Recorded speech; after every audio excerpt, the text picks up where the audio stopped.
आसिला budget 2026-27 खुशी खबर। सुभद्रा योजना 10,145 कोटी टंका बजेट व्यय बराद करिसेंती मुख्यमंत्री मोहन चरण माझी। आसंतु आज आमे जानिबा एही नुआ अपडेट विषय केउ विभाग को केते टंका आउ महिला माननकु कौन सबु मोहन सरकार भेटी देइचंती। आसंतु आज आमे जानिबा ए वीडियो माध्यम तेणु वीडियो को आरंभ करने पूर्व आपण समस्त को अनुरोध जो मैंने एपर्यंत आम चैनल को सब्सक्राइब करना आपण मैंने एबे ही आम चैनल को सब्सक्राइब करूँ आउ ए वीडियो को बहुत मात्रा लाइक शेयर कमेंट करूँ। तेज चलतु डेरी न करी आज वीडियो को आरंभ करवा।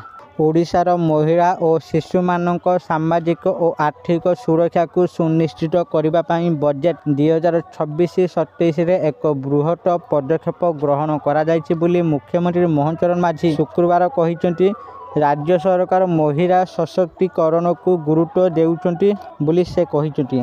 आगामी आर्थिक वर्षर बजेट उपस्थापन करने अवसर में से गृह में कहिसेंती महिला मानक आत्मनिर्भरशील करने सह सेमानक सम्मानजनक जीवन धारण पाई विपुल पांठिर व्यवस्था करा जायछि। एहा सहित गर्भवती महिला किशोरी और शिशु मानक मध्य पुष्टिहीनता दूर करने पाई स्वतंत्र गुरुत्व दियाजिबा सह अंगनवाड़ी केन्द्र गुड़िकर रूपांतरण और शिशु मानक पार्क विद्यालय शिक्षा पाई आवश्यक सुविधा सुनिश्चित करा जायछि। माँ और शिशु उत्तम स्वास्थ्य एवं महिला सशक्तिकरण माध्यम एक सुदृढ़ और समृद्ध समाज गठन करने एही बजेटर मूल लक्ष्य। सुभद्रा योजना 10,145 कोटी टंका ICDS को राज्य सरकार 1280 कोटी टंका समृद्ध अंगनवाड़ी योजना 635 कोटी टंका मुख्यमंत्री संपूर्ण पुष्टि योजना 552 कोटी टंका मालती देवी पार्क विद्यालय परिधान योजना 111 कोटी टंका।